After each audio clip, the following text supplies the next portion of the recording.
So I've been thinking about Ghost Recon Breakpoint lately, and I'm starting to wonder just how much has the game improved from its very tumultuous launch. I mean, the game took a very serious beating from critics and players alike, with a lot of reviews putting it in the 5 out of 10 range. Obviously, due to a number of missing features, from the lack of AI teammates, which was a staple in Wildlands, to the large but pretty empty open world, and to the tacked on gear score system that this series was honestly never really known for and just kind of shoehorned in for really no reason. In many ways, it was considered a major step back from Wildlands. In fact, the Metacritic score sits at only a 56, which I don't have to tell you is really bad. I've spent the last couple of weeks revisiting the game to see if Breakpoint even holds up better in 2025 than it did at release. I was particularly curious about how all those post launch updates changed up the game. Now, I considered comparing it directly to Wildlands or even some of the other Ubisoft games, but honestly, I think it's better to judge Breakpoint on its own merits. Now, let's dive into the game and see what it actually is and whether or not it even deserves a second look at all. Before I get into the nitty gritty, I should probably explain what Ghost Recon Breakpoint actually is for those who might have skipped it or are completely unfamiliar with the series. Basically, it's a military tactical shooter set in an open world where you play as Nomad, essentially an elite Spec Ops soldier who gets stranded on the fictional island of Aroa. This island has been taken over by rogue military forces and corrupt leaders. Now, the game actually attempts to mix a few genres together, from tactical shooting with survival elements, as well as some light RPG progression through its skill system. Of course, you can play the game solo or with up to 3 friends in co-op. Throughout your time in Breakpoint, you're going to level up, you'll unlock new skills, find better weapons and gear, and take on various missions across this massive island. That's the basic premise, but there's a bit more going on with this game. So let's get into the story first. Now, the story in Breakpoint kicks off with your helicopter getting shot down as your team was called into the island to investigate a missing ship. Of course, most of your team dies in the crash and you find yourself stranded in an unfamiliar and hostile territory. The main villain is Cole Walker, played by John Bernthal, who you might recognize from The Punisher or the Walking Dead series. Walker has gone rogue and has created his own elite team of soldiers called the Wolves. I found Bernthal's performance as Walker to be one of the highlights of the game. There's these flashback moments that show the history between Nomad and Walker, which actually adds some decent depth to what would otherwise be a pretty bare-bones story. There's, of course, some added emotional weight to hunting down a former friend who's clearly gone off the deep end instead of just another generic bad guy, although the game definitely does have its fair share of those as well. Honestly, Bernthal seems to take the role pretty seriously, and his performance doesn't seem phoned in at all. Now, I won't harp on the story too long because there really isn't much substance there to begin with. The game isn't going to pull any emotional strings, and honestly, it never got much of a reaction out of me. The main plot beats are mostly different reasons for me to go and eliminate a base of bad guys, which I was always happy to do. I usually end these sections with recommending to play a game just based on the story alone, and if you're someone who's coming into the game looking for a deep and enthralling story, then honestly just look elsewhere. I definitely would not recommend playing this game just for the story alone. Now, let's switch over to gameplay. The core gameplay in Breakpoint is in its tactical shooting, and this is where I think the game does pretty decently. The gunplay generally feels solid, weapons have some weight to them, and there's definitely a satisfying punch when you land a long distance sniper shot or clear a room out with an assault rifle. Stealth, surprisingly, is also a big part of how you'll approach most situations. Basically, you'll scout enemy bases with your drone, mark soldiers, and plan your approach before going in. It's almost like playing a military version of Assassin's Creed. I will say that when everything works right, there's a real satisfaction to methodically clearing out a base without anyone knowing you were there. Though in my case, that almost hardly ever happened. You guys know how bad I am at stealth, but that's more of a me problem. If you feel like going in at night with your night vision goggles on and only a silenced pistol, then the game freely gives you the option to do so. That's one thing I really liked about the gameplay in general. The ability to approach a mission how you see fit. If you want to rain down missiles from an attack helicopter, then that option exists. If you want to pick off bad guys one by one from a distance, then go right ahead. If there's one thing the developers managed to execute on, it would be the freedom of choice. They nailed that down. as Ubisoft seems to always do. Now, Breakpoint did try to set itself apart from Wildlands by adding in these random survival elements. You got injuries to deal with. If you take too much damage, you might start limping until you patch yourself up. The terrain affects how you move as well. If you run down a steep hill too fast, you'll probably tumble down and hurt yourself. You can even cover yourself in mud to improve your camouflage. These are small little touches, and I'm not sure that these survival mechanics actually add anything worthwhile, but they're kind of interesting to have at first. However, after a few hours, managing injuries just became another thing to deal with, and you'll usually have enough medical supplies that it's just a quick button press to fix everything. Of course, these can all be turned off if you don't even want to deal with injuries. There are these gameplay parameter options that really give you the freedom of choice, and if you want survival to be a bit more serious, where maybe your resources are limited, you can even go that route and make it as hard as you want it to be. Now, I need to talk about the elephant in the room, which is the gear score system. See, Breakpoint borrowed the looter shooter model from games like The Division, where weapons and enemies have levels and certain perks to them. This was really a strange and weird choice for a Ghost Recon game. It's a tactical shooter where a headshot should be a headshot. But in Breakpoint, if your gun's level is too low compared to the enemy, you might not take them down with what would considered to be a kill shot. It really creates a weird disconnect where the game can't decide if it wants to be a realistic military sim or just a loot-driven RPG. Thankfully, the game now gives you the option to completely get rid of the gear score system as a whole, with all these new gameplay parameter settings that were introduced in an update. Now, the AI itself is hit or miss.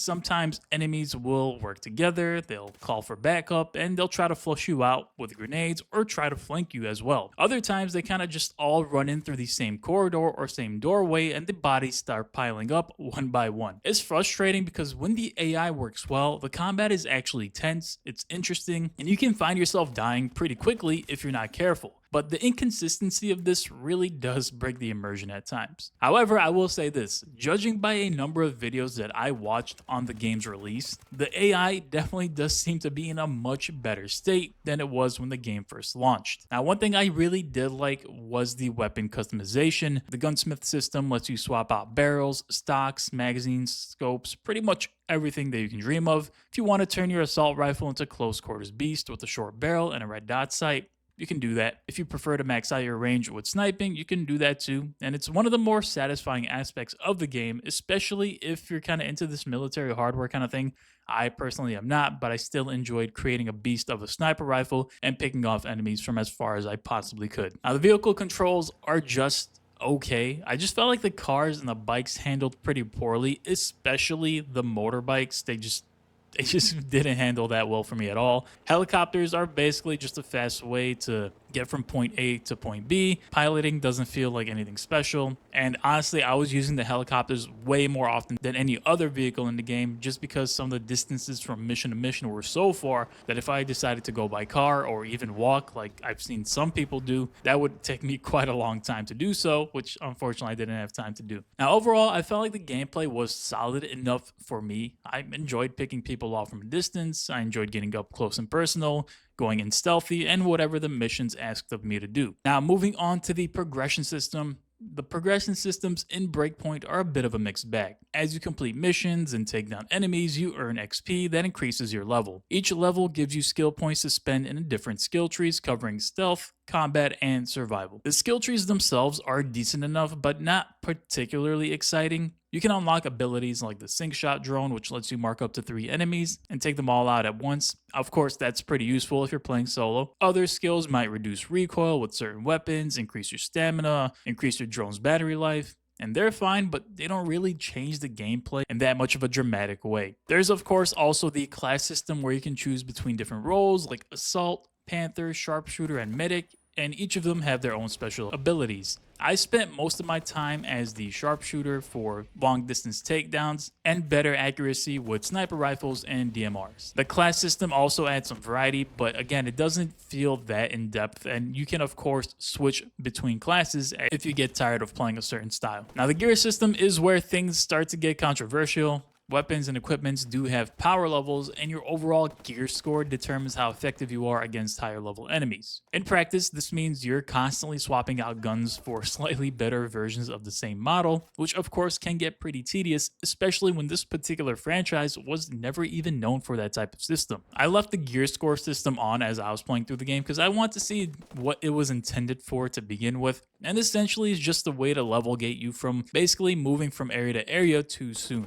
The game actually lets you go on and take on the biggest and baddest threat of the game, Walker himself, right at the very beginning. That's a pretty cool touch. That's a pretty cool idea. You can go and try to finish the game as soon as you start. The problem is his gear score is so much higher than whatever yours is that obviously you'll just go in and die over and over again if you even attempted it. So that's what the gear score system seems to be in place for. Of course, these different weapons can have different buffs that range from better accuracy or better control, better recoil, whatever it may be. And you also have traits on your actual equipment, like your helmet, your shirt, your pants, whatever that might be. Buffs usually include things like XP bonuses or better handling of your weapon or better movement speed. So there are some options there, but again, this isn't the type of game that really requires any of that to be part of it to begin with. Now, it's worth mentioning that the game tries to mitigate this whole gear score system with the blueprint system that it has. So if you find a blueprint for a weapon that you like, you can craft it at your current gear level at any bivouac, which is basically a campsite. This means that if you find a gun that you really like, you can constantly keep using it throughout the game, just keep crafting it at the current gear score that you're at. Overall, the progression in the game is okay. I think the skill system does a nice job at letting you hone in on a specific style of play, whether that be someone who plays stealthy, guns blazing, or from a distance. Gear score system, thankfully, can be turned off. It doesn't really add anything to the game other than small buffs that don't really change much to begin with. Now, let's talk about the open world. The island of Aroa is massive, and at times it's visually impressive. There is a good amount of environmental variety, from snowy mountains to dense forests, rolling hills, muddy swamps, and high-tech facilities. Each region has its own distinct look and feel, and it comes together to create a pretty believable setting. The environmental design creates a lot of tactical opportunities too. Mountains give you a great sniping positions, forests provide cover for stealth approaches, and urban areas force you into these closer combat encounters. The terrain isn't just for show, it actually impacts how you approach objectives. There's this whole weather system that adds another layer to this. You might see fog rolling that limits visibility, but makes it easier to sneak past enemies. Rain will reduce enemy awareness while making certain slopes more dangerous to navigate. These changing conditions force you to adapt your tactics, which is always a nice touch when various elements can alter gameplay in some form or fashion. Where the open world falls short is in how it's populated. Outside of enemy bases and specific mission areas, Aroa can feel very empty. There are these patrols on the road and some wildlife, but the world lacks heavily in dynamic events and encounters that make the open worlds feel alive. The emptiness does fit the whole stranded behind enemy lines thing, but it also makes traveling between objectives feel like dead time rather than an opportunity for organic and dynamic gameplay. The faction system does try to address this by introducing rebel groups and civilians fighting against Walker's forces, but their impact on the world is pretty minimal outside of some specific missions. A more dynamic faction system where territory could change hands based on your actions would have been a nice feature to have at launch. Of course, the world is packed with collectibles, weapon blueprints, skill points, intelligence documents, and all this encourages you to explore off the main path. Finding a hidden cave with a rare weapon blueprint or a piece of intel can be very rewarding, though of course the collectible hunting does eventually become repetitive. Now, let's talk about the updates since launch, and this is where Ghost Recon Breakpoint starts to get a little bit interesting. So Ghost Recon Breakpoint at launch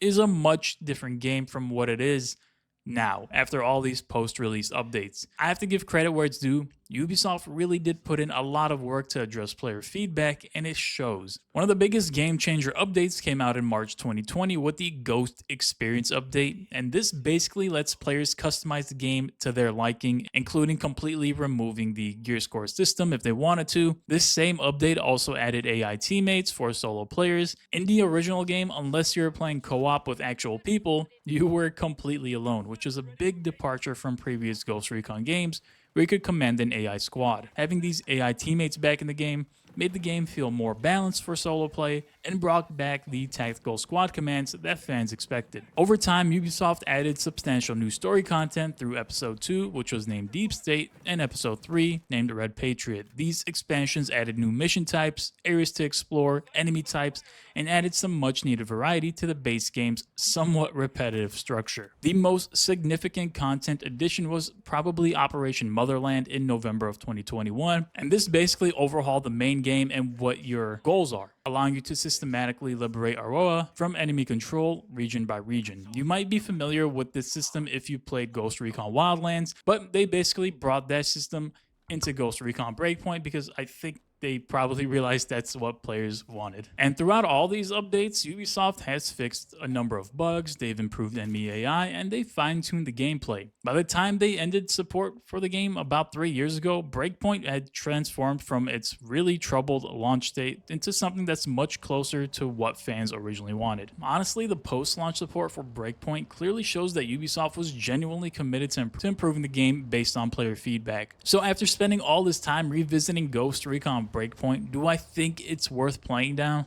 Well, yes and no. If I had to score it now with all the updates that have been put out, I'd probably give it a 7 out of 10. It's not a masterpiece, but it's a decent tactical shooter with some unique elements and a massive playground to explore. The ability to customize your experience with the Ghost experience settings means you can essentially tailor the game to your preferred playstyle and turning off any element that you don't like. For anyone who skipped Breakpoint because of the negative reviews, it might be worth giving it a shot now, especially if you can find it on sale, which it is pretty commonly on sale these days. The main storyline is okay, but the gameplay is satisfying, and with some friends, the game can be a really good time. So that's going to wrap up my review of Ghost Recon Breakpoint. Thank you all for watching as always. I hope you guys enjoyed it. I'll see you all in the next one.